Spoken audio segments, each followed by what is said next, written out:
네, 여기 묵상 간증 어떤 환경도 감사함으로입니다. 저는 1년 반이라는 오랜 실직 끝에 지금의 직장에 취직했습니다. 현재 저의 주요 업무는 판매점별 영업 실적과 수금을 관리하는 것입니다. 수금이 잘 안 되는 곳이나 핵심 거래소는 직접 방문하는데 거래처들이 전국에 있다 보니 한 달 평균 3,000km 정도를 운전하며 다닙니다. 운전을 오래 하는 것은 참을 수 있지만 제가 가장 견디기 힘든 일은 거래처의 갑질입니다. 그런데 몇 달 전 회사 감사 기간에 저희 부서에 문제가 발생했습니다. 제가 입사하기 3, 4년 전에 거래했던 곳들로부터 아직 받지 못한 미수금이 있다는 사실이 드러났기 때문입니다. 당시 계약을 했던 담당 직원은 이미 퇴사했기에 제가 그 거래처들을 일일이 찾아다니며 환수해야 했습니다. 이미 기간이 상당히 지난 일이다 보니 해당 거래처들은 모든 잘못을 퇴사한 저의 직원과 회사로 돌리며 협조는 고사하고 욕설과 협박을 했습니다. 게다가 사장님은 저의 이런 고충을 고려하지 않은 채 무조건 다 받아내라고만 하시니 저는 사장님께 섭섭한 마음이 들고 억울하기까지 했습니다. 저는 억센 거래처 관계자들을 만나는 것 자체도 마음에 부담이 되는데 그곳에서 온갖 수치와 무시를 당하니 일을 당장 그만두고 싶다는 생각이 들었습니다. 그런데 그런 저에게 하나님은 우상을 섬기지 말고 하나님의 계명을 지키라고 하시며 내게 청종하지 아니하면 너희의 죄로 말미암아 내가 너희를 7배나 더 징벌하리라고 하십니다. 이 말씀을 보면서 겉으로는 믿음으로 직장의 어려움을 인내하는 척하지만 사실은 실직으로 인한 경제적인 어려움이 무서워 일을 그만두지 못하고 돈을 더 우선시하는 제 죄를 깨닫게 되었습니다. 현재 직장에서 제가 겪는 고난은 저의 구원을 위해 하나님이 허락하신 최고의 환경임을 인정합니다. 지금까지 저의 모든 삶을 인도해 주신 하나님을 믿으며 어떤 환경도 감사함으로 잘 통과하며 가기를 소망합니다. 적용하기입니다. 사장님 앞에서 생색내는 표정과 말을 삼가겠습니다. 거래처 관계자를 만나기 전에 그날 주신 말씀을 묵상하고 성령의 지혜를 구하는 기도를 하겠습니다. 네, 여기 나와 있는 것은요, 본인의 또 죄를 보게 되었다고 하면서 겉으로는 믿음으로 직장의 어려움을 인내하는 척하지만 사실은 실직으로 인한 경제적인 어려움이 무서워 일을 그만두지 못하고 있는 돈을 더 우선시하는 제 죄를 깨닫게 되었고 현재 직장에서 제가 겪는 고난은 저의 구원을 위해 하나님이 허락하신 최고의 환경임을 이렇게 인정하고 있다고 고백하고 있습니다. 오늘은요, 이 레위기 26장 14절부터 26절인데 어제 말씀은 순종하는 삶, 순종이 뭡니까? 하나님과 동행, 같은 길을 걷는 거예요. 그냥 이 같은 길 걷는다는 게 무슨 말이냐면 같은 방향을 보고 있다라는 뜻이거든요. 근데 오늘 말씀은 역주행이에요. 역행하는 삶이거든요. 하나님하고 마주보는 삶이 되는 거거든요.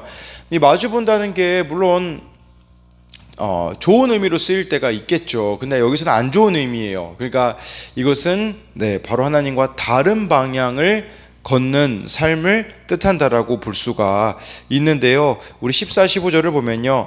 그러나 너희가 내게 청종하지 아니하여 이 모든 명령을 준행하지 아니하며 내 규례를 멸시하며 마음에 내 법도를 싫어하여 내 모든 계명을 준행하지 아니하며 내 언약을 배반할진대 라고 해서요. 하나님 말씀을 듣지 않는다. 이 모든 명령을 준행하지 않는다라고 하고 있어요.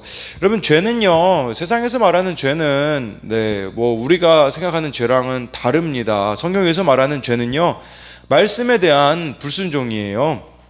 그러니까 죄는 말씀에서 벗어난 모든 것이에요. 그러니까 그런 생각하는 사람이 있어요. 윤리적으로 조금 뛰어나고 도덕적으로 뛰어나면 나는 법 없이도 살 수 없다. 그럼 나는 죄인이 아니다라고 생각할 수 있거든요. 근데 그게 아니에요. 말씀이 없는 삶 자체가 죄다라는 것을 기억해야 되는 거죠. 우리에게는 어떤 의미겠습니까? 하루라도요 큐티 안 하고 지나가는 날은 이미 그 자체가 죄악된 삶이라는 것을 기억하셔야 한다라는 것입니다. 관역을 빗나가는 것이 죄의 의미이기 때문이라는 것이죠. 15절에 보니까요, 여기 보니까 여기 멸시하여, 내 규례를 멸시하다. 이 멸시하면은 거부하다 또는 무시하다라는 의미가 있어요. 그러니까 하나님 말씀을 그냥 우리가 무시하며 살아가는 것이고, 내 법도를 싫어하여, 이 싫어하다라는 것은요 더욱 적극적인 반감을 표시하는 단어로 혐오하다, 역겨워하다라는 의미가 있습니다. 그래서 이 14, 15절에 대한 적용도요, 내 마음 깊숙이 멸시하고 싫어하여 고의로 불순종하는 하나님의 명령이 있습니까? 머리로는 알면서도 끈질기게 불순종하고 있는 것은 무엇입니까? 저와 여러분들이 알아야 되는 거 있잖아요. 하나님을, 이 말씀을 막 싫어하고 이렇게 멸시한다라는 거, 사실은요 도둑이 재발절이기 때문이라는 것을 기억하셔야 돼요. 제가 옛날에 그런 걸 경험했거든요. 설교에 대해서, 동성애에 대한 설교를 한 적이 있어요. 근데 이제 교회를 나오지 않겠다, 이런 반응들을 제가 봤거든요. 왜 그랬을까요? 찔리기 때문이거든요. 그렇기 때문에, 근데 그 찔림이 하나님의 사인이라는 걸 아셔야 돼요. 돌이키라는 그 사인이라는 것을 저와 여러분들이 알아야 한다라는 것이겠죠. 16, 17절을 보면요, 내가 이같이 너희에게 행하리니 곧 내가 너희에게 놀라운 재앙을 내려 폐병과 열병으로 눈이 어둡고 생명이 쇠약하게 할 것이요, 너희가 파종한 것을 헛되리니 너희의 대적이 그것을 먹을 것이며, 내가 너희를 치리니 너희가 너희의 대적에게 패할 것이요, 너희를 미워하는 자가 너희를 다스릴 것이며, 너희는 쫓는 자가 없어도 도망하리라 라고 이렇게 말씀해 주고 있는 것이에요. 내가 너희에게 놀라운 재앙을 내린다가 16절에 나와 있잖아요. 이걸 원어로 보면요 이렇게 쓰여 있어요.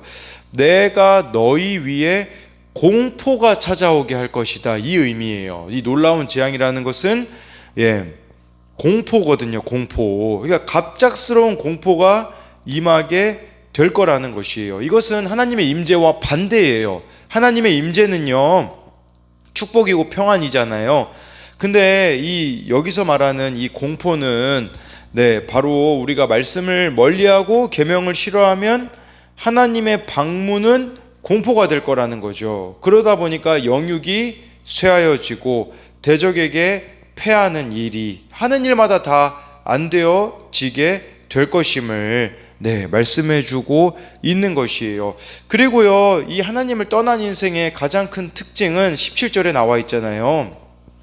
너희는 쫓는 자가 없어도 도망하리라. 늘 쫓기는 인생을 살아가는 거예요. 그러다 보니까 돈에 쫓기죠, 명예에 쫓기죠. 그냥 한마디로 말하자면 평안이 없는 겁니다. 그러다 보니까 자꾸 쫓겨다니기만 하는, 사실 쫓는 사람이 없는데 쫓기는 삶을 살아갈 수밖에 없다라는 것을 이렇게 도망자의 삶을 살아가게 될 것임을 말씀해 주고 있는데요. 그래서 이것에 대한 적용도요, 무엇에 쫓기며 살아가고 있습니까? 욕심에 쫓길 수도 있겠고요, 중독에 쫓길 수도 있겠고요, 어떤 불순종으로 인해 내 영과 육이 쇠약해졌습니까? 내게 임한 재앙의 사건은 무엇입니까? 그것을 통해 말씀을 붙잡고 하나님께 나아간 경험이 있습니까? 우리들에게 참 쫓기는 것과 같은 재앙의 사건이 있다면 그것이 말씀을 붙잡아야 되는 기회라는 것을 기억하셔야 합니다. 18부터 20절까지를 보면요, 또 만일 너희가 그렇게 되어도 내게 청종하지 아니하면 너희의 죄로 말미암아 내가 너희를 7배나 더 징벌하리라. 내가 너희의 세력으로 말미암은 교만을 꺾고 너희의 하늘을 철과 같게 하며 너희 땅을 놋과 같게 하리니, 20절에 너희의 수고가 헛될지라 땅은 그 산물을 내지 아니하고 땅의 나무는 그 열매를 맺지 아니하리라 해서요, 여기 말씀해 보니까 하나님 말씀 안 들으면요 7배나 더 징벌한다라고 해주고 있습니다. 성경에서 숫자 7은요 완전 수이지 않습니까? 그러니까 7배 재앙이 내려진다라는 것은 무슨 말이겠습니까? 아무것도 의지할 수 없는 한계 상황을 내가 너에게 주겠다라는 뜻이죠.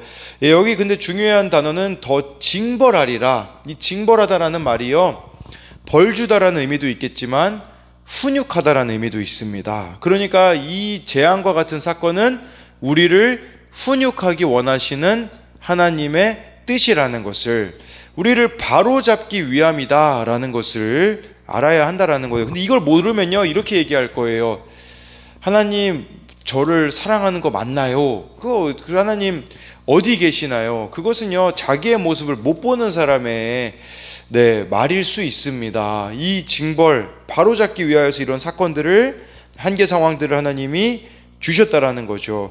그래서 하나님의 본심은요, 이 징계를 통해 깨닫고 돌아오라는 말이에요. 여러분, 오늘 말씀 한번 읽어보세요.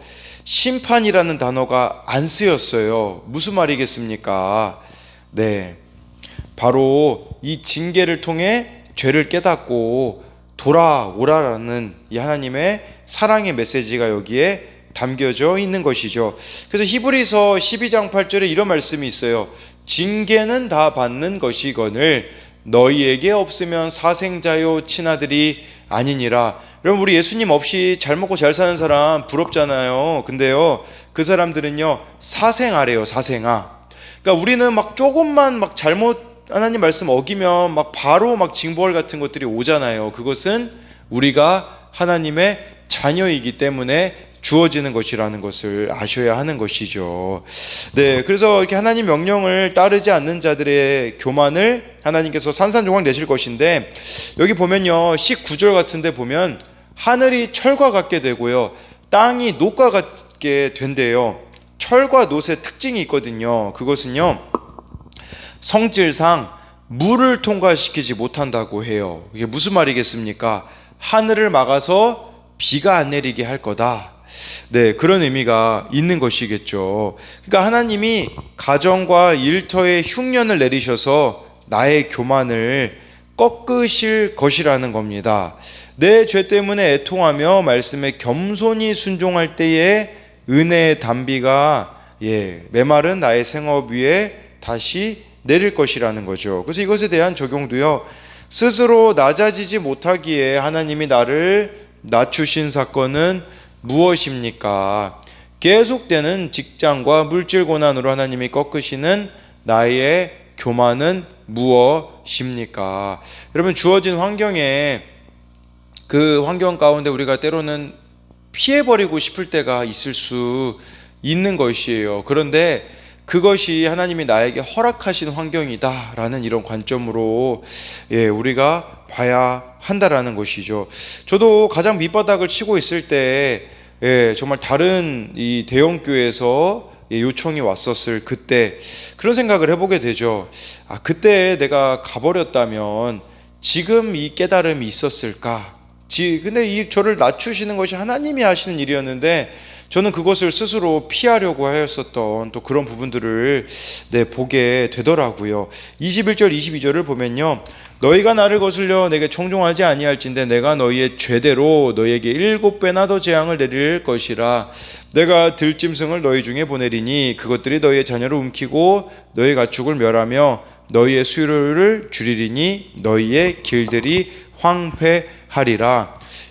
오늘 좀 말씀의 키워드가 이게 아닐까 싶어요. 너희가 나를 거슬러. 이게 역주행이거든요. 너희가 나와 마주쳐 걷는다면 이라는 뜻이에요. 하나님과 동행하다라는 것은 같이 걷는다라는 걸 말하는 거겠죠. 같은 방향. 근데 마주쳐 걷는다라는 것은 무슨 말이겠습니까? 반대 방향으로 걷는 것으로 하나님의 뜻에 역행하는 삶을 사는 것임을 말씀해 주고 있습니다. 그랬을 때 어떤 일이 벌어집니까? 22절에요. 들짐승을 너희 중에 보내리니 너희의 자녀를 움키고, 이 말씀이 그렇게 다가오더라고요. 자녀 고난이 있는 거, 그거 나의 문제라는 것이에요. 이걸 보셔야 돼요. 거의 부모 같은 경우 자녀가 속썩이면요, 쟤는 왜 저래? 라고 말하는데 나 때문에 저 자녀가 수고하고 있는 것이다. 이게 22절을 통해서 우리가 볼 수가 있는 것이고요. 너희의 가축이 멸하여지고 수요가 줄여지고 길들이 황폐한데요. 하는 것마다 다 안 되어지는 것은 바로 나의 문제다라는 것을 말씀해 주고 있고, 저는 여기 보면서 좀 너희 수요를 또 줄인다라는 것은 사람의 숫자뿐 아니라 가축의 숫자까지도 급격히 감소하는데, 여러분 여기서 사람의 숫자도 줄여진다라는 것은 지금 우리나라의 모습 아닙니까? 전 세계에서요 가장 먼저 없어질 나라가 우리나라라고 해요. 인구 때문에요. 그 모습은 뭘 말하겠습니까? 우리가 하나님을 등지고 살아가고 있는 모습이기 때문이다라고 할 수가 있는 것이에요. 지금도 이 세상에서 무섭고 끔찍한 사고가 끊이질 않지 않습니까? 지금 이 사건들을 보면서 우리가 돌이켜야 되는 기회라는 것을 기억하셔야 합니다. 우리 그 김지은 집사님이 저 청년부 카톡방에 보내준 어떤 영상이 있었는데, 우리나라 지금 성교육 실제예요. 진짜 성교육 일어나는 그 실제를 온누리교회에서 영상으로 제작을 했는데요. 뭘 가르치는 줄 아십니까? 절제라는 게 없어요. 그냥 하고 싶은 대로 다 하되 이런 방식으로 하면 안전하다. 막 콘돔 사용법 막 그런 것들을 가르치질 않나. 아니면은 영유아가 보는 그 책인데도요, 적나라하게 막 성에 대하여서 그렇게 나와 있는 것들을 보게 되어지는 거죠. 거기서 그런 이야기를 하더라고요. 굳이 그 나이에 몰라도 되는 것들인데 그렇게 가르침으로써 호기심을 자극하여서 더 무너지게 만들고 있다라고 하는데, 우리나라 그 평균 청소년이요 13.6세에 성을 첫 경험을 한다라는데, 저도 그렇게 알았거든요. 방송에서 그렇게 말하기 때문에. 근데 아니더라고요. 5%의 아이들이 성 경험을 하는데 그 평균 연령이 13.6세라는 것은 아직 청소년 94%가 성경험을 안 했다라는 뜻이거든요. 근데 자꾸 이런 것들을 부추기는 것이 지금 방송에서 일어나고 있다라는 그런 부분들을 보게 되어지더라고요. 이게 역행하는 삶의 모습이 아니겠습니까? 그러니 수요가 줄어들 수밖에 없는 것이 아니겠냐라는 거죠. 지금 우리가 겪고 있는 고난은요, 하나님이 나의 구원을 위해 허락하신 최고의 환경이다라는 것이에요. 어느 청년이 탄원서를 써달라고 저에게 왔어요. 예전에 저였으면 그냥 써줬겠죠. 근데요, 그냥 안 써주려고 합니다. 공동체 모임 와라, 주일 예배 지켜라, 이거 없이는 안 하려고 해요. 왜 안 하려고 하겠습니까? 그냥 탄원서만 써주면요 망하는 길이거든요. 이걸 저와 여러분들이 좀 분별하셔야 돼요. 구원을 위해서는 조금 더 우리가 불편해지는 부분들이 있어야 한다라는 것을 기억했으면 좋겠습니다. 그래서 이것에 대한 적용도요, 하나님의 뜻과 반대되는 길을 걷는 영역은 무엇입니까? 내 자녀를 움키고 있는 들짐승 같은 유혹과 범죄가 있습니까? 하나님만이 이것을 제하실 수 있음을 믿고 오늘 어떻게 하나님과 동행하겠습니까? 어떤 고난 가운데 있습니까? 그 고난이 나의 구원을 위해 하나님이 허락하신 최고의 환경임을 고백합니까? 내가 돌이키면 됩니다. 23, 24절을 보면요, 이런 일을 당하여도 너희가 내게로 돌아오지 아니하고 내게 대항할진대 나도 너희에게 대항하여 너희 죄로 말미암아 너희를 7배나 더 치리라 라고 해서요, 이스라엘 백성들이 하나님의 징계 받을 때 여전히 하나님 뜻을 발견하지 못하고 순종하지 못한다라는 것을 말해주는 거죠. 하나님의 징계는요, 심판과 멸망이 목적이 아니라 회개의 목적이 있다라는 것이에요.